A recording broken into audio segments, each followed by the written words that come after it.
यानी a information which is recorded as a digital या numeric number में, तो उसे हम लोग डेटा कहते हैं, उसे हम लोग आंकड़े कहते हैं। तो जब हम डेटा को या आंकड़ों को कलेक्ट करते हैं तो वो किसी न किसी प्रकार की इंफॉर्मेशन से इंटर रिलेटेड होता है, ठीक है। अब वो डेटा जो होता है उसे हम लोग रॉ डेटा कहते हैं, यानी वो डेटा हमको मिला, अब बट हम उससे कैसे रिजल्ट अपने निकालेंगे, तो उस डेटा को हम लोग क्या करते हैं, क्लासीफाई करते हैं। तो क्लासिफिकेशन करने के बाद जो डेटा हमारे पास आता है तो हम उसको अपने अनुसार उस डेटा को मॉडिफिकेशन कर सकते हैं, और वही डेटा हमारे पास क्या हो जाता है कि क्लासिफिकेशन ऑफ द डेटा के रूप में कन्वर्ट हो जाता है। तो यानी जो हमको इकोनॉमी से होता है वो क्या होता है, इकोनॉमी से क्लासिफिकेशन ऑफ द डेटा। तो जो डेटा हमारे पास आता है उसको हम 3 फॉर्म पे रखते हैं। मैंने आपके साथ डेटा का क्लासिफिकेशन पढ़ाया भी था कि हमारे पास एक नॉर्मल सीरीज का डेटा होता है, एक हमारे पास डेटा कहते हैं डिस्क्रीट सीरीज का होता है, और एक डेटा हमारे पास क्या होता है, वो डेटा होता है आपका क्या होता है कॉन्टिन्यूअस सीरीज का, और जिसे हम लोग देखते हैं कि उसमें क्लास इंटरवल पाया जाता है। तो उन डेटाओं की आज हम बात कर देंगे और कैसे इनको रैखिक प्रेजेंटेशन बाय द डायग्राम इनको हम रिप्रेजेंट करते हैं। तो इन पॉइंट्स को हमको भी देखना है। तो चलो देखते हैं कि कैसे इनका हम क्लासिफिकेशन करते हैं, डेटा कैसे आता है, और उसको हम लोग डिस्क्रीट सीरीज, इंडिविजुअल सीरीज में कन्वर्ट कर सकते हैं। तो ये आज हमारा टॉपिक बन जाता है। ये थ्योरेटिकल पोर्शन में बहुत इंपॉर्टेंट होता है, और थ्योरेटिकल पोर्शन के अंतर्गत ये हमसे अधिकतर पूछा जाता है। तो इस टॉपिक का नाम हो जाता है क्लासिफिकेशन ऑफ द डेटा, या टेबुलेशन ऑफ द डेटा भी आप कह सकते हो। तो डेटा क्या होता है, मैंने बोला कि data it is a particular type of the information है जो डिजिटल फॉर्म में है। मैंने कहा आपकी इनकम क्या, आपने कहा 1000, तो दिस इज द इंफॉर्मेशन। कि मैंने आपसे बोला कि इनकम क्या है, आपने 1000 रुपये बता दिया, तो ये क्या हो जाएगा, डेटा हो जाएगा मेरे पास। मैंने कहा आपकी एज क्या है, सर 17 साल, तो दिस इज द इंफॉर्मेशन, ठीक है। और उसको जब मैंने न्यूमेरिक के रूप में रख दिया तो दैट इज कॉल्ड डेटा, ठीक है। तो ये डेटा होता। मैंने कहा आपकी पर डे की वेज कितनी है, आपने कहा सर 200 रुपी, तो this is the information which we called data. तो ये एक इंफॉर्मेशन है जिसे हम डेटा के रूप में जानते हैं। तो अब आप समझ गए होंगे डेटा क्या है, आंकड़े क्या है। एक पर्टिकुलर टाइप की इंफॉर्मेशन है जिसे हम नंबर के रूप में प्रदर्शित करते हैं, ठीक है। एक पर्टिकुलर टाइप की इंफॉर्मेशन है जिसे हम नंबर के रूप में प्रेजेंट करते हैं, उसे हम लोग क्या कहेंगे, डेटा कहते हैं। अब मान लीजिए एक ग्राम पंचायत है, ग्राम पंचायत में क्या हुआ कि एक मान लीजिए चुनाव लड़ना है, और चुनाव में कहा गया कि चलो एक काम करें, यस या नो पर ही ऑप्शन रखते हैं कि क्या इनको गांव का हम प्रधान चुने। आपने कहा कि कुछ व्यक्ति हैं A B C D E F, कुछ व्यक्ति हैं, इसने क्या हुआ, एक मिनट, ओके, जस्ट वेट।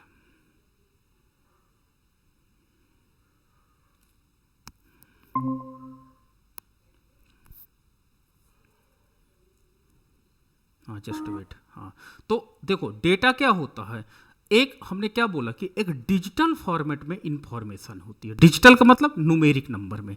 अब एक गांव है, उस गांव में क्या होता है कि मान लीजिए ग्राम प्रधान का चुनाव होता है। ग्राम प्रधान के चुनाव में मान लीजिए कुछ लोग हैं, एक ये व्यक्ति है जो ऊंचे स्थान पर खड़ा है। आपने कहा कि केवल यस या नो में आपको बताना, अगर आप चाहते हो ग्राम प्रधान तो यस बोलना, और अगर आप नहीं चाहते हो तो नो बोलना, ठीक है।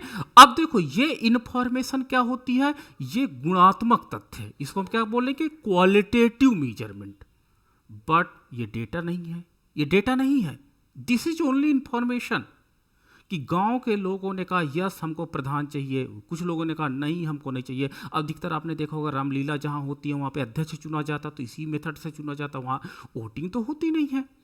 तो ये अब यस या नो, ये देखो अल्फाबेटिकल है, it is information but numeric नहीं है, इसलिए डेटा नहीं है। अब आप क्या करोगे, तो आपने कहा कि सर जिन लोगों ने एस कहा है उसको हम 1 नंबर असाइंड करते हैं, और जिन लोगों ने नो कहा उसको हम 2 नंबर असाइंड करते हैं। तो अब आपको क्या हो जाएगा, इस इंफॉर्मेशन को आपने क्या कर दिया, डेटा के रूप में कन्वर्ट कर दिया। ठीक है, तो स्टैटिक्स क्या कहती है, सांख्यिकी आपकी क्या कहती है कि अगर अर्थव्यवस्था में जितनी सूचनाएं हैं उन सूचनाओं को अगर हम न्यूमेरिक फॉर्म में ले लें, हम उनको अंक के रूप में ले लें, तो हमें कैलकुलेशन करने में आसानी हो जाएगी। कैलकुलेशन करने में, क्योंकि कंप्यूटर का जमाना, और कंप्यूटर नंबर को पढ़ पाता है ना कि अल्फाबेट को पढ़ता है। तो अगर तो स्टैटिक्स में क्या किया गया, स्टैटिक्स में सारी सूचनाओं को न्यूमेरिक के रूप में कन्वर्ट कर दिया गया। ठीक है, न्यूमेरिक के रूप में कन्वर्ट कर दिया गया, और इसके एनालिसिस से हमको एक ओवरऑल रिप्रेजेंटेशन मिलने लगा कि अच्छा, इस गांव के लोग क्या होते हैं, इस चीज में वीक हैं। जैसे हमने क्या कहा कि आपके यहाँ मकान का साइज कैसे, मकान कैसा है। पहला तरीका हो सकता है, आपने कहा सर पक्का बना है मकान, पूरे ईंट का बना है, मतलब पक्का बना है। दूसरा सेमी यानी अर्ध कच्चा पक्का। अर्ध कच्चा पक्का का मतलब समझ रहे होगे कि आधा मकान मेरा कच्चा बना, आधा पक्का बना। और तीसरा ऑप्शन हो सकता है कच्चा बना है। ठीक है, और चौथा ऑप्शन हो सकता है झोपड़ी में हम रह रहे हैं, इट में भी। तो this is the information, but it is information in the form of, किसमें है, व्यंजन के रूप में है, अल्फाबेट के रूप में है। ये स्टैटिक्स में डेटा हम नहीं यूज कर सकते जब तक कि हम इसको न्यूमेरिक के रूप में कन्वर्ट ना कर पाए।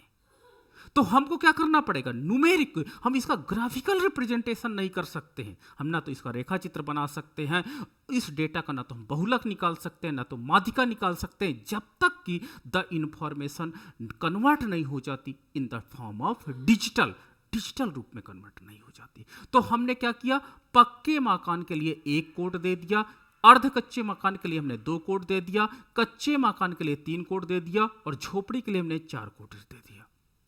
अब मान लीजिए मोहन है, मोहन से पूछा गया आप मकान क्या, उन्होंने कहा सर 2 टिक कर दीजिए। तो कंप्यूटर तुरंत समझ जाएगा, स्टैटिस्टिशियन समझ जाएगा कि अच्छा 2 को हमने क्या असाइन कर रखा था, अर्ध कच्चा मकान। तो हमने क्या बोला कि सांख्यिकी वास्तव में सूचनाओं का संग्रह है, और ये सूचनाएं नंबर के रूप में, आंकड़ों के रूप में हमारे पास उपस्थित रहती है। तो ये बहुत इंपॉर्टेंट पॉइंट है। अब मान लो मैंने एक सूचना ली, एक कंपनी में मैं गया और उन कंपनी से मैंने बोला कि आप केवल अपना वेतन बताइए कि पर डे आप कितना पाते हो। तो देखो, एक कंपनी में कई प्रकार के लेबर होते हैं। कुछ लोग होते हैं जो बहुत छोटा काम का मतलब होता है कि उसको इनिशियल स्टेज में, लर्निंग स्टेज में तो उसको 100 रुपये पर डे मिलता है, किसी को 200 रुपये पर डे मिलता है, किसी को 250 रुपये मिलता है, कोई कारीगर है तो उसको ज़्यादा मिलेगा, कोई मैनेजर है तो ज़्यादा मिलेगा। ठीक है, तो मैंने उस कंपनी में लोगों से पूछा कि केवल मुझे आप ये इन्फॉर्मेशन दो कि आप कितना पाते हो। तो एक व्यक्ति से मिला, उसने कहा कि सर मैं 100 पाता हूँ। दूसरे से मिला, वो कहता है 150 पाता हूँ। तीसरे से मिला, वो बोला मैं 400 रुपये पाता हूँ। फिर से अगले से मिला, एक ने बोला 50 रुपये पाता हूँ, एक ने बोला 150 रुपये पाता हूँ, एक ने बोला 80 रुपये पाता हूँ, एक ने बोला 220 पाता हूँ, एक ने बोला 320 पाता हूँ, एक ने बोला 500 पाता हूँ, एक ने बोला 110 पाता हूँ, एक ने बोला 140 पा जाता हूँ साहब, एक बोला 180 पा जाता हूँ, एक ने बोला 240 पा जाता हूँ, एक ने बोला 310 पा जाता हूँ, एक ने बोला 240 पा जाता हूँ, एक ने बोला 440 पा जाता हूँ, एक ने बोला 500 कर देते हैं, ज़्यादा नहीं, 510 पा जाता हूँ। ठीक है, या 510, या एक काम करते हैं 490 कर लो। अब ये इन्फॉर्मेशन मेरे पास आ गई। ऐसी इन्फॉर्मेशन आपसे भी मिल सकती है। मैं आपसे पूछ लूँ आपकी एज क्या है, तो आप कोई कहेगा मेरी सर 17 साल, कोई बोलेगा 19 साल, कोई बोलेगा 24 साल, कोई बोलेगा 22 साल। तो इसी तरह इन्फॉर्मेशन को रख लेंगे। हम आपसे पूछ लेते हैं कि आपके गांव में इलेक्ट्रिक बिल कितने का आता है, तो आप बोलोगे सर कभी कभी 250 रुपये महीना आ जाता, कभी कभी 300 रुपये महीना आ जाता। तो इस तरह की इन्फॉर्मेशन आती है। तो सबसे पहले जो सूचनाएं होती हैं हमको इस फॉर्म पे मिलती हैं। ठीक है, इस फॉर्म पे मिलती हैं। इसको हम क्या बोलते हैं, इसको हम स्टैटिक्स की भाषा में बोलते हैं रॉ डेटा। क्या बोलते हैं, कच्चे आंकड़े। ठीक है, रॉ डेटा के नाम से जाना जाता है। इसको टेक्निकल सीख लो भाषा कि इसे हम लोग बोलते हैं रॉ डेटा, कच्चे डेटा, रॉ डेटा। ठीक है। अब हम इसको क्या करते हैं, इसी को हम लोग क्या बोलते हैं, इंडिविजुअल सीरीज, साधारण श्रेणी बोलते हैं। अब साधारण श्रेणी से हम लोग क्या करते हैं, अब हम इसको विच्छिन्न श्रेणी में कन्वर्ट करते हैं। तो विच्छिन्न श्रेणी में कन्वर्ट करने के लिए क्या करते हैं कि देखते हैं सबसे छोटा नंबर क्या है, तो जैसे 50 है तो हमने यह क्या किया, यहाँ पे x लिखा और ये इसकी फ्रीक्वेंसी लिया। लेकिन याद रखना कि इस विच्छिन्न श्रेणी तभी हम बनाते हैं जब कोई नंबर रिपीट कर रहा है। अब जैसे 240 और 240 दो बार रिपीट किया यहाँ पर, ठीक है। तो याद रखना सबकी फ्रीक्वेंसी एक एक होगी, लेकिन 240 की फ्रीक्वेंसी कितनी हो जाएगी, 2। तो चलो कैसे हम इसको कन्वर्ट कैसे लिखेंगे विच्छिन्न श्रेणी के रूप में, तो हम इसको विच्छिन्न श्रेणी के रूप में लिखेंगे 50 एक लोग पाते, मैंने काट दिया। कैसे हम रॉ डेटा को विच्छिन्न श्रेणी में डिस्क्रीट सीरीज में कन्वर्ट करते हैं, ठीक है। अब फिर क्या, 80 रुपए पाने वाला कितना है, एक व्यक्ति है। 80 रुपए पाने वाला एक व्यक्ति है। फिर कितना, 100 रुपए पाने वाला कितना व्यक्ति है, 1 रुपए है। तो 100 रुपए पाने वाला एक व्यक्ति है, 100 को मैंने काट दिया। फिर मेरे पास आया 110, 110 को मैंने काटा और 110 को पाने वाला एक व्यक्ति है। फिर मैंने क्या किया, फिर मैंने देखा 150, ठीक। इसके बाद हाँ 140 है, 140 पाने वाला कितना व्यक्ति है, 140 पाने वाला एक व्यक्ति है। फिर मैंने देखा 150, 150 पाने वाले देखो दो व्यक्ति हैं, एक और दो, तो 150 मैंने लिखा और इसके आगे लिख दिया दो व्यक्ति, 150 काट दिया। अब मेरे पास 150 के बाद कौन सा नंबर आ जाता है, 180। तो 180 पाने वाले कितने व्यक्ति हैं, 180 पाने वाले एक व्यक्ति हैं, इसको 180 मैंने काट दिया। फिर मैंने देखा कि आपका 220 पाने वाले कितने व्यक्ति हैं, तो 220 व्यक्ति पाने वाले एक व्यक्ति है, एक व्यक्ति है। फिर आपके पास 240 पाने वाले कितने व्यक्ति हैं, तो 240 पाने वाले दो व्यक्ति हैं, 240 पाने वाले दो व्यक्ति हैं, ये काट दिया। फिर इसके बाद क्या हो जाता है, अगला नंबर आ जाएगा 320 का ना, ओके हाँ 320 का, ये मैं यहाँ आगे बढ़ा लेता हूँ डेटा को। तो 320 पाने वाले कितने व्यक्ति हैं, 320 पाने वाला एक व्यक्ति है, 320 को मैंने कट कर दिया, सॉरी 310 भी ऊपर था, 310 एक है, ये कट गया। तो आप आ जाओ आपका 400 नंबर पाने वाले, तो 400 एक व्यक्ति है, 400 और बचा 440 पाने वाला, 440 पाने वाला एक व्यक्ति है, 440 पाने वाला एक व्यक्ति है, एंड 490 पाने वाला एक व्यक्ति है, और 500 पाने वाला एक व्यक्ति है। तो देखो ये डेटा आपका कन्वर्ट हो गया विच्छिन्न श्रेणी में, लेकिन इस डेटा को हम विच्छिन्न श्रेणी में कन्वर्ट करेंगे कि नहीं करेंगे, एक बड़ा प्रश्न है। तो मेरा कहना है कि इस डेटा को कभी भी एक स्टैटिस्टिशियन सॉल्व करने के लिए विच्छिन्न श्रेणी में नहीं कन्वर्ट करेगा, क्योंकि अधिकतर नंबर की फ्रीक्वेंसी एक एक जब आ जाए तो समझ जाना कि इस डेटा को हमको साधारण श्रेणी के रूप में ही सॉल्व करना सबसे उपयुक्त है। फिर से मैं रिपीट कर रहा हूं, अगर फ्रीक्वेंसी का मान एक एक ज्यादा आता है तो उस डेटा को कभी भी विच्छिन्न श्रेणी में आप परिवर्तित नहीं करोगे, उस डेटा को आप साधारण श्रेणी यानी जैसा डेटा है साधारण श्रेणी का फार्मूला लगा करके ही आप उसको सॉल्व करोगे। लेकिन अगर इसमें से डेटा में की फ्रीक्वेंसी एक से अधिक आपको मिलती है, सपोज दैट 2 है, 3 है, 4 है, तो निश्चित रूप से उस प्रकार के आंकड़ों को आपको विच्छिन्न श्रेणी के रूप में परिवर्तित करना चाहिए। ठीक है, तो आपसे पूछा जा सकता है एग्जाम में कि हम विच्छिन्न श्रेणी का प्रयोग कब करते हैं, जब हमारी फ्रीक्वेंसी एक से अधिक होती, किसी डेटा की फ्रीक्वेंसी एक से अधिक होती है, तो हम वहां पर क्या करते हैं, वहां पर हम लोग विच्छिन्न श्रेणी को प्रयोग करते हैं, यानी रॉ डेटा को विच्छिन्न श्रेणी के रूप में कन्वर्ट कर लेते हैं। ओके, दिस इज ये अंडरस्टैंडेबल होगा, आप समझ रहे होंगे। अब मैं इसी डेटा को किस में कन्वर्ट करने जा रहा हूं, अब मैं इसी डेटा को कन्वर्ट करने जा रहा हूं आपका अविच्छिन्न श्रेणी में। तो अविच्छिन्न श्रेणी में डेटा को कन्वर्ट करने के लिए आपको क्या करना पड़ेगा, क्लस्टर्स बनाने पड़ेंगे। क्लस्टर्स का मतलब होता है कि आपको क्लास इंटरवल बनाना पड़ेगा। क्लास इंटरवल जब आंकड़ों का साइज बहुत बड़ा हो, याद रखना, फिर से मैं बोल रहा हूं टेक्निकल शब्द, जब आंकड़ों का साइज बहुत बड़ा हो। आपने एक कंपनी में 1000 लोगों का वेतन पूछ लिया। अब 1000 लोगों का वेतन नॉर्मल पेज पे आप लिखोगे तो लिखना बड़ा मुश्किल हो जाएगा। तो जब डेटा साइज आपका बड़ा हो जाए तो वहां पर या तो विच्छिन्न श्रेणी में कन्वर्ट कर लेना, और लेकिन डेटा साइज बहुत बड़ा हो तो वहां पर अविच्छिन्न श्रेणी मेथड का ही प्रयोग आप करोगे। तो क्या आंसर आया कि जब आंकड़ों की संख्या बहुत ज्यादा होती है वहां पर अविच्छिन्न श्रेणी लगाते हैं। जब आंकड़ों की संख्या सीमित हो लेकिन फ्रीक्वेंसी 1 से अधिक हो तो वहां पर हम लोग क्या लगाते हैं, विच्छिन्न श्रेणी। लेकिन जब आंकड़ों की संख्या लिमिटेड हो, सीमित हो, और जो उसकी बारंबारता है, जो उसकी आवृत्ति है वो एक ही बार हो तो वहां पर साधारण श्रेणी का प्रयोग करते हैं। ठीक है, तो चलो अब इसको हम कैसे सॉल्व करेंगे। तो इसको हम सॉल्व करने के लिए सबसे पहले मैं क्लास इंटरवल बनाऊंगा। क्लास इंटरवल कैसे बनेगा, क्लास इंटरवल एंड फ्रीक्वेंसी। अब क्लास इंटरवल में ये सोच लेना कि देखो हमारे पास 50 भी है, 80 भी है, तो इसलिए मुझे लगता है कि एक बनाते हैं क्लास इंटरवल 0 से लेकर के 100 का, फिर दूसरा क्लास इंटरवल बनाते हैं 100 से लेकर के 200 का, यानी 100 का इंटरवल रखते हैं, और 200 से लेकर के फिर 300 का, और 300 से लेकर के 400 का, 400 से लेकर के 500 का।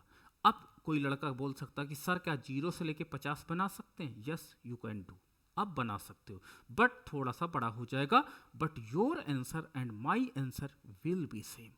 आपका उत्तर और मेरा उत्तर समान होगा। किसी ने, बच्ची ने कहा कि सर क्या मैं 0 से लेकर 80 तक का क्लास इंटरवल बना सकता हूँ। यस यू कैन बना सकते हो। कभी भी ये मत सोचना कि क्लास इंटरवल क्या मेरा गलत तो नहीं है।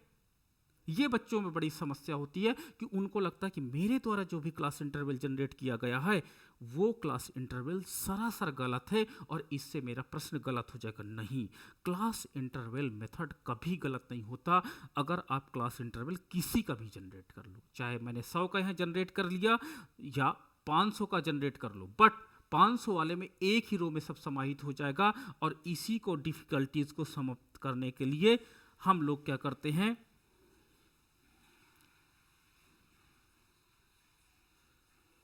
इसी डिफिकल्टीज को समाप्त करने के लिए हम लोगों ने यहां पर इसका प्रयोग किया है। ठीक है, तो चलिए आइए देखते हैं कि कैसे इसको। तो याद रखना कि कम से कम 5 या 7 स्टेप क्लास इंटरवल के बने। मैं फिर से बोल रहा हूं, 1 या 2 स्टेप पर ही सारा डेटा ना समाप्त हो, यानी 0 से 100, 100 से 200 में सारा डेटा ना समाप्त हो जाए, ऐसा क्लास इंटरवल आप नहीं बनाओगे। कम से कम 5 चरण या 5 चरण। तो देखो मैंने 6 यहाँ पे क्या हुआ, मैंने 5 चरणों वाला यहाँ पे बनाया, तो कम से कम 5 चरणों वाला तो आप बनाइए बनाइए। ये मेरा सुझाव है। ऐसा डेटा को सोचिए, ऐसा क्लास इंटरवल लीजिए कि कम से कम 5 चरण जरूर बने। तो यहां पर मैंने 5 चरण बनाने की बात कही है। ठीक है, अब देखो 0 से 100 के बीच में कितने नंबर हैं ये देख लो।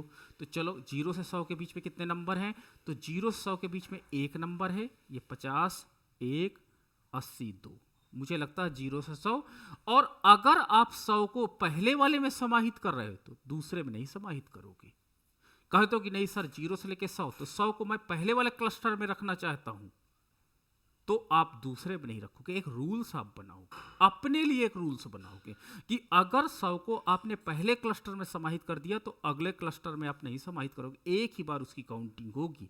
या तो 100 को समाहित कर लो, या नहीं समाहित कर रहे हो तो अगले वाले क्लस्टर में रखो। तो मैं समाहित कर रहा हूं, तो 3 नंबर ऐसे मुझे मिले जो क्या होता है 0 और 100 के बीच में है, तो मैंने फ्रीक्वेंसी क्या लिख दिया, 3 लिख दिया। ठीक है, अब क्या हुआ 100 से 200 के बीच में, तो 100 और 200 के बीच में कौन कितने नंबर हैं, तो 100 और 200 के बीच में देखो ऊपर वाली रो में 1 नंबर, 2 नंबर, नीचे 3 नंबर, 4 नंबर, 5 नंबर।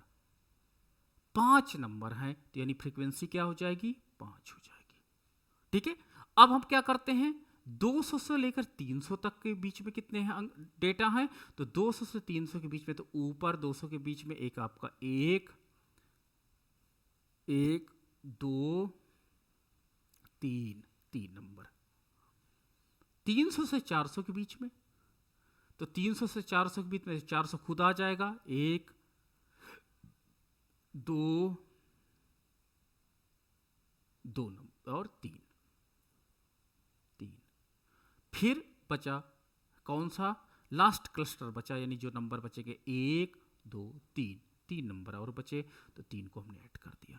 तो देखो ये उपरोक्त डेटा किसमें परिवर्तित हो गया, उपरोक्त डेटा हमारा कन्वर्ट हो गया किसमें, अविच्छिन्न श्रेणी में, अविच्छिन्न श्रेणी में।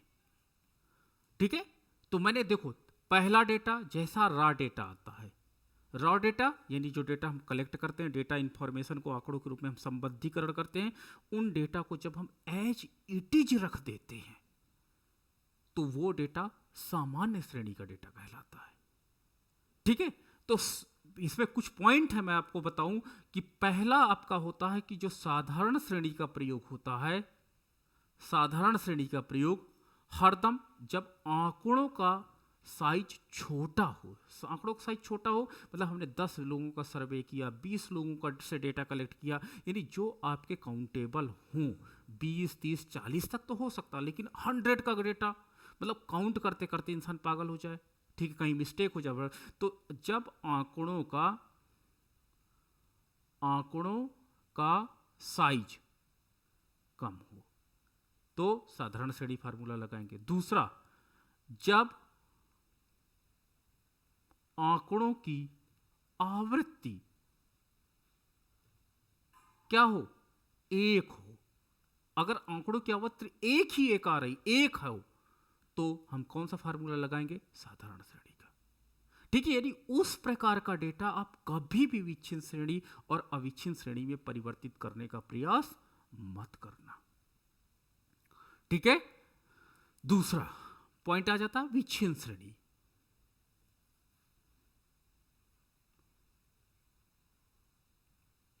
विच्छिन्न श्रेणी, विच्छिन्न श्रेणी क्या है, जब आंकड़ों का साइज थोड़ा बड़ा हो, थोड़ा बड़ा हो मतलब कि 200 लोगों का डेटा है, 300 लोगों का डेटा है, तो आप विच्छिन्न श्रेणी मेथड का प्रयोग करिए। लेकिन दूसरी शर्त है, जब आवृत्ति का मान 1 से अधिक हो, 1 से ज्यादा हो तभी विच्छिन्न श्रेणी का प्रयोग करोगे। अगर एक ही एक आवृत्ति, मैं ये नहीं कह रहा हूं देखो बार बार कि आंसर गलत हो जाएगा, आंसर आपका सही रहेगा, बट आपने क्या हुआ, एक ही मंदिर पे जाना था और आपने एक रास्ता था 1 किलोमीटर वाला, एक रास्ता था 10 किलोमीटर वाला, आपने 10 किलोमीटर वाला रास्ता पकड़ लिया, पहुंचे वहीं पर आकर के। ठीक है, गलत नहीं होगा, पहुंचोगे टेम्पल पर ही, बट ये क्या होता रास्ता कि विच्छिन्न श्रेणी मेथड से आप करोगे तो थोड़ा सा मेहनत लग जाएगी, आंसर वही आएगा। तो जब आंसर वही आना तो हम क्यों ना साधारण श्रेणी का हम फार्मूला उसमें लगाएं और साधारण श्रेणी के अनुसार ही उसमें कार्य करें। ठीक है, तीसरा अविच्छिन्न श्रेणी। अविच्छिन्न श्रेणी, तो अविच्छिन्न श्रेणी के अंतर्गत जब आंकड़ों का साइज बहुत बड़ा होता है, ठीक है, क्या, जब आंकड़ों का साइज बहुत बड़ा होता है, ठीक है, आंकड़ों का साइज बहुत बड़ा होता है, तो कौन सा मेथड यूज करते हैं, अविच्छिन्न श्रेणी में डेटा को कन्वर्ट कर लेते हैं। और दूसरा, जब आंकड़ों की आवृत्ति 1 से अधिक हो। ठीक है, तो ये 3 मेथड हैं। आपसे प्रश्न पूछा जा सकता कि आखिर जो आपका डेटा है वो 3 ही श्रेणियों का क्यों होता, 3 सीरीज ही क्यों होती है। तो आप इसका आंसर देना कि जो स्टैटिस्टिशियन थे उसको उसके नेचर के बेस पे वो अपनी डिफिकल्टीज को सॉल्व करने के आधार पर 3 प्रकार के रूप में इसको वर्गीकृत करते हैं, क्लासिफाइड करते हैं, ताकि हम आसानी से अपने आंसर को, अपने संतुलन को प्राप्त कर सके। संतुलन का मतलब होता है जो हम रिक्वायर्ड हैं, जो चीज हमको चाहिए उसको हम आसानी से प्राप्त कर सकें। ठीक है, तो हम लोग क्या कहते हैं, उसे हम लोग कहते हैं कि डेटा का क्लासिफिकेशन करना। तो यही डेटा का क्लासिफिकेशन 3 प्रकार से होता है, साधारण श्रेणी में क्लासिफिकेशन, विच्छिन्न श्रेणी में क्लासिफिकेशन और अविच्छिन्न श्रेणी में। तो मुझे लगता है अब आपको डेटा का क्लासिफिकेशन करना आ जाएगा। अब एक प्रश्न आता है आपके मन में बार बार, सर रेखा चित्र में कहाँ पे क्या बनता है, ये क्या होता है, व्हाट इज द आपका लाइन डायग्राम। आपने कहते हो कि सर मैंने सुना है कि आयत चित्र किसे कहते हैं, पहला। दूसरा, रेखा चित्र किसे कहते हैं, लाइन डायग्राम। तीसरा, बार चित्र या दंड चित्र किसे कहते हैं, आप लोग बार डायग्राम बोलते हो हम लोग। चौथा, पाई डायग्राम किसे कहते हैं, ठीक है, पाई डायग्राम। तो इस प्रकार के जब हम आंकड़ों से कोई इंफॉर्मेशन को बिल्कुल इंस्टेंट, जिसको कहते हैं ना, जिस पे नजर जाना कहते हैं, इंस्टेंट कुछ चीजों को रिप्रेजेंट करना चाहते हैं तो उन्हें हम ग्राफिकल रिप्रेजेंटेशन करते हैं। यानी जब किसी आंकड़ों से सूचनाओं पर विशेष ध्यान केंद्रित करना चाहते हैं तो उसे हम लोग क्या कहते हैं, रेखा चित्री या आंकड़ों का प्रदर्शन कहलाता है। आंकड़ों को रिप्रेजेंटेशन करते हैं with the help of diagram, ठीक है। तो डायग्राम में हम 3 प्रकार, ये 4 प्रकार का है, ये 4 प्रकार के जो मेथड हैं वो सबसे ज्यादा स्टैटिस्टिशियन क्या करते हैं, प्रयोग करते हैं, और इनके द्वारा ही हम उस मुद्दे पर गंभीर चर्चा करते हैं, ठीक है। तो प्रश्न आता है कि आयत चित्र कहां पे प्रयोग होता है, तो आंसर है कि जब आपके आंकड़े साधारण श्रेणी में हो, जब आपके आंकड़े साधारण श्रेणी में हो, विच्छिन्न में भी हो सकते हैं, मैं कंडीशन बताऊंगा, साधारण या विच्छिन्न श्रेणी में या क्लास इंटरवल में हो, लेकिन सूचना सिंपल हो, ठीक है। साधारण श्रेणी में, चाहे विच्छिन्न में हो चाहे अविच्छिन्न में, मैं तीनों को बता सकता हूं कि डिस्क्रीट सीरीज हो चाहे आपके पास कॉन्टिन्यूअस सीरीज हो, बट आपकी सूचना सिंपल हो, सूचना केवल वन पर्टिकुलर पॉइंट पर हो। कहां पर, केवल एक बिंदु पर। मैं आपकी क्लास में बच्चों की एज पर डिस्कस करना चाहता हूं।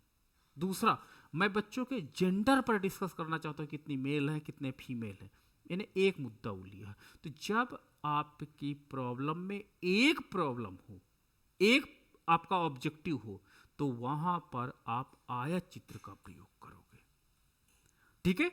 हम कहते हैं कि इकोनॉमिक्स की क्लास में कितने बच्चों ने नंबर पाए, किसी ने कहा कि मैंने सर इतना पाया, किसी ने कहा इतना, सर स्टैटिक्स को बताया नहीं हमको, मैं केवल इकोनॉमिक्स का आपसे पूछने आया हूं। तो जब आपकी वन पर्टिकुलर इंफॉर्मेशन पे बात की जाए तो वहां पर आप जो चित्र बनाओगे उसे हम लोग क्या कहते हैं, आयत चित्र कहते हैं। और आयत चित्र जब बनाया जाता है तो इसमें क्या होता है, ध्यान से देखिएगा, एक मिनट,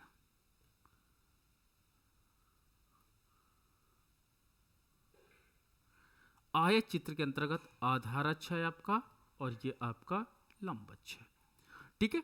अब हमारे पास आयत चित्र में क्या होता है कि आयत चित्र में आपका एक आयत बनता है, ठीक है। आयत बनता है कि ए स्टूडेंट है, उसका इकोनॉमिक्स में इधर हम मार्क्स ले लेते हैं, एक इंफॉर्मेशन है कि उसकी क्लास में इकोनॉमिक्स के मार्क्स कितने हैं, तो उसने मान लीजिए पाया है 20 नंबर। तो ये एक आयत बन गया जो ए स्टूडेंट के अंक को दर्शाता है कि वो 20 नंबर पाया, ठीक है। लेकिन वही बी स्टूडेंट ने कितना नंबर पाया, तो इसी से सटा करके मान लीजिए हमने बनाया कि वो 22 नंबर सपोज दैट पाया, तो 22 ऊपर चला जाएगा थोड़ा सा, 22 नंबर पाया और उसको नीचे हमने मिला दिया, तो ये बी स्टूडेंट का आयत हो गया। अब ये हम इसको याद रखना, जोड़ के बनाते हैं, यानी इसमें ये लाइन देखो कॉमन है, ए के लिए भी कॉमन है बी के लिए। तो आयत चित्र क्या होता है, वन पर्टिकुलर इंफॉर्मेशन को अपने पास रखता है, साथ ही साथ इसमें प्रत्येक इंफॉर्मेशन के लिए एक रेक्टेंगुलर बनता चला जाता है, ठीक है। अब मान लीजिए तीसरा स्टूडेंट, उसने 15 नंबर पाया, तो 15 नंबर को भी हम इसी से सटा करके ये 15 नंबर वाला है। फिर एक स्टूडेंट है, वो फिर से पुनः 20 नंबर पाया, तो हमने भी 20 नंबर कर दिया, ठीक है, तो ये हमने इंफॉर्मेशन को दिखाया कि अच्छा मैक्सिमम ये वाला पाया स्टूडेंट कितना है 22 नंबर, यानी B student is the topper of the class. तो ये इंफॉर्मेशन पर देखो तुरंत निगाह चली गई, अरे ये ऊंचा वाला बॉक्स, तो ये इसका प्रयोग हमने देखा होगा कि एक क्रिकेटर जब आता है, एक क्रिकेटर आता है और वो इंडिविजुअल कितने, इस समय आईपीएल चल रहा था, कितनी बॉल पे कितने रन बनाता, तो तुरंत आयत चित्र दिखा दिया जाता है। ठीक है, आयत चित्र दिखाते हैं क्योंकि एक इंफॉर्मेशन उसको दिखाई जाती कि हर बॉल पे उसने कितने रन बनाए हैं। ठीक है, तो हमको जब एक पॉइंट पर फोकस करना होता है तो वहां पर स्टैटिस्टिशियन कहते हैं कि आपको आयत चित्र बनाना चाहिए, और आयत चित्र में प्रत्येक इंफॉर्मेशन के लिए एक आयत बना दिया जाता है, और आयत की ऊंचाई हमें ये बताती है कि किस पॉइंट पर हमारे पास क्या होता है कि हम मैक्सिमा पे पहुंचे, ऊंचाइयों पर पहुंचे, किस पॉइंट पर हम लोग लोअर रहे यानी नीचे रहे। ठीक है, तो आयत क्या होता है, वन पर्टिकुलर इंफॉर्मेशन के लिए ही बनाया जाता है। ओके, अब देखो आयत है, लेकिन इसमें जो डेटा का साइज होता है, आंकड़ों का साइज छोटा होता है, आंकड़ों के साइज छोटे होते हैं। ठीक है, आंकड़ों का साइज छोटा होगा तभी आयत चित्र मजा देगा। अब मान लो 50 ओवर का है, बना दो आयत चित्र, बन तो जाएगा, बट आप समझ सकते हो कि उस आयत को बनाने में कितनी प्रॉब्लम होगी। 20 ओवर के मैच में आप बना सकते हो। तो जब आंकड़ों का साइज बड़ा हो जाता है तो हम वहां पर फिर रेखा चित्र बनाने लगते हैं। ठीक है, रेखा चित्र, लाइन डायग्राम वहां पे बनाने लगते हैं, और लाइन डायग्राम का प्रयोग हम वहां पर इसलिए भी करते हैं कि जब हम दो के बीच में कंपेयर करते हैं तो भी लाइन डायग्राम ये एक प्रकार का ट्रेंड भी दिखाता है। ट्रेंड का मतलब होता है कि भविष्य में क्या गति है। तो आपने देखा होगा आईपीएल मैच में एक लाइन बन जाती है एक टीम की, फिर दूसरी लाइन उसके ऊपर नीचे चलती है, तो वो ट्रेंड को दिखाती है। तो जब हम दो टीमों के बीच में आपस में कंपेयर करते हैं, या ठीक है उसकी इंफॉर्मेशन पर्टिकुलर टाइम पे क्या थी और इस टीम की इंफॉर्मेशन पर्टिकुलर टाइम पे क्या है, तो जब हम दो सूचनाओं को आपस में कंपेयर करते हैं और सूचनाओं का साइज बहुत बड़ा होता है तो वहां पर हम रेखा चित्र का प्रयोग करते हैं। ठीक है, यानी दो विभिन्न डिफरेंट चीजों को एक साथ कंपेयर करने का मेथड जो होता है, जब डेटा साइज आपका बड़ा हो, जब आपकी सूचनाएं ज्यादा हो और दो सूचनाएं एक साथ तुलनात्मक अध्ययन की जानी है, तो वहां पर हम रेखा चित्र का प्रयोग करते हैं। ठीक है, तो रेखा चित्र में क्या होता है,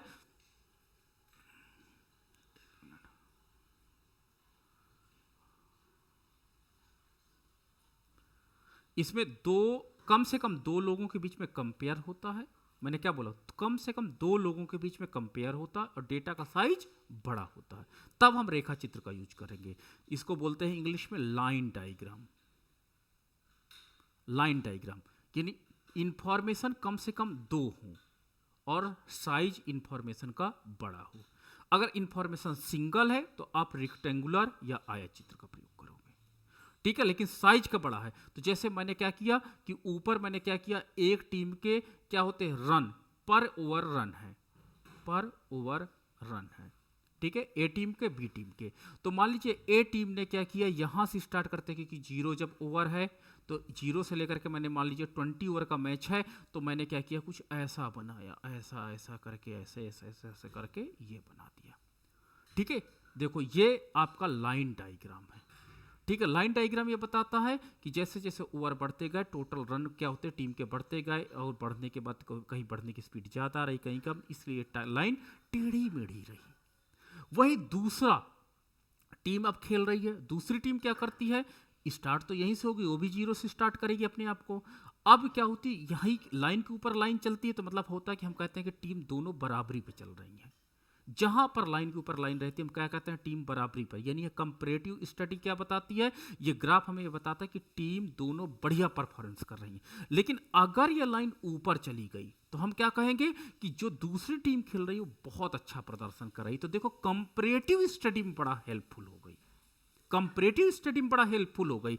अब ये लाइन पिछली वाली लाइन से ऊपर है तो हम क्या कहेंगे, ये जो दूसरी टीम है बढ़िया खेल रही है। लेकिन ये क्या की कि यहां के बाद ये नीचे आने लगी, तो नीचे आने लगी का मतलब ये होता है कि ये खेल तो रही बट उससे कम अच्छा हो गया इसका प्रदर्शन। और ये कौन सा ओवर था? अच्छा, 10वें ओवर के बाद इसका प्रदर्शन डाउन हो गया है।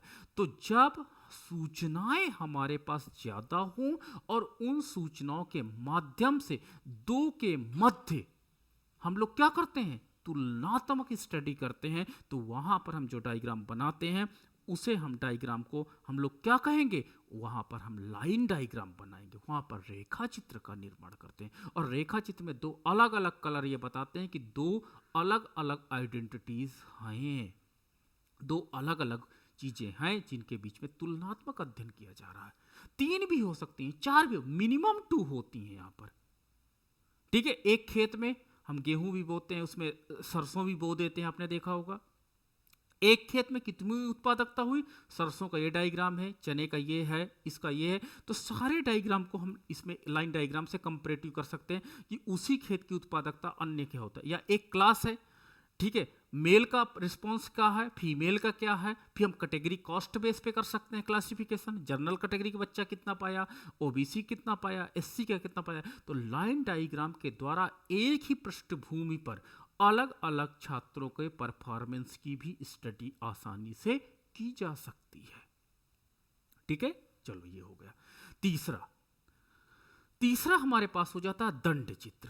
दंड चित्र, जब आपकी इंफॉर्मेशन छोटी हो और एक व्यक्ति के दो विभिन्न प्रदर्शनों को, मैं देखो यहां पे दो अलग अलग व्यक्तियों के प्रदर्शन थे जो लाइन डायग्राम में थे, जब एक ही व्यक्ति के दो विभिन्न प्रदर्शनों को दिखाया जाता तो वहां पर दंड चित्र का निर्माण किया जाता है। मान लीजिए रोहित शर्मा है, रोहित शर्मा का इस मैच में प्रदर्शन ये है, इस मैच में, ठीक है, लेकिन इसके पूर्व में प्रदर्शन क्या था? तो पूर्व में प्रदर्शन के लिए हम लोग ऐसा लिखते बना देते, इसी के साथ चिपका हुआ। तो ऐसा ग्राफ जो आपस में दो रेक्टेंगुलर ग्राफ होते हैं, तो ये उसका रेड कलर वाला जो शेडेड एरिया है ये इसके पूर्व को प्रदर्शन दिखाता है और ये इसका वर्तमान प्रदर्शन है। तो यानी एक व्यक्ति के परफॉर्मेंस को पिछले समय से अगले समय में जब हम परफॉर्मेंस को मेजरमेंट करते हैं तो वहां पर हम लोग एक व्यक्ति के दो तुलनात्मक, एक व्यक्ति हो, एक खेत हो, एक टेस्ट हो, ठीक है, मान लो आपके टेस्ट होते, मैं अभी एक टेस्ट ले लूँ, एक कल टेस्ट ले लूँ, तो मैं बोलूँगा कि इस लड़की का देखो पिछला परफॉर्मेंस ये रेड कलर से था, वर्तमान परफॉर्मेंस ये ब्लू कलर से है। तो जब एक व्यक्ति की सूचनाओं को उसके पिछले एक्टिविटी से कंपेयर किया जाता है तो वहाँ पर दंड चित्र बनाया जाता है। फिर मान लीजिए दूसरी स्टूडेंट है, दूसरी स्टूडेंट का ये पिछला परफॉर्मेंस का बॉक्स है और ये उसका ब्लू कलर से न्यू परफॉर्मेंस का बॉक्स है। तो देखो हम क्या कहेंगे कि दूसरे परफॉर्मेंस वो डाउन हो गई है। ठीक है, तो इसे दंड चित्र होते हैं। दंड चित्र में एक सूचना एक के साथ रहती है, दूसरी से वो इंटरलिंक नहीं होती है, देखो दूसरे से नहीं जुड़ी। बॉक्स आयत चित्र में दोनों चीज आपस में कनेक्ट रहती है। अब तीसरा मेरे पास आता है पाई डायग्राम। पाई डायग्राम एक इंडिविजुअल और छोटी सूचना को व्यक्तिगत एवं एकाकी, इंडिविजुअल को एकाकी बोलते हैं, इंडिविजुअल सूचनाओं को दिखाया जाता है। पाई डायग्राम के अंतर्गत एक क्रिकेटर्स है, एक बैट्समैन है और बैट्समैन ने किस एरिया में कितने रन बनाए हैं। तो आपने देखा होगा ऐसे ऐसे करके एक डायग्राम बन जाता है। ठीक है, इसमें 74% रन है, इसमें 10% रन है, इसमें 0% रन है, इसमें क्या होते हैं कि 4% रन है, इसमें 6% रन है, ठीक है, या 16%, जो भी होगा अब इसको जोड़ दो। तो इस तरह एक व्यक्ति के एकाकी चहुमुखी प्रदर्शन को जब दिखाया जाता, या एक खेत में या एक बाजार भाव को, ठीक है, चने का रेट ये चल रहा है, या शेयर दिखाया जाता है, तो वहां पर हम पाई रेखा चित्र का प्रयोग करते हैं। और पाई रेखा चित्र के अंतर्गत भी हम जो अपना डेटा साइज होता है वो छोटा होता है और उसको हम प्रदर्शित करते हैं। तो ये था आज के हमारे कुछ टॉपिक्स। अब आप अपने प्रश्न पूछ सकते हो।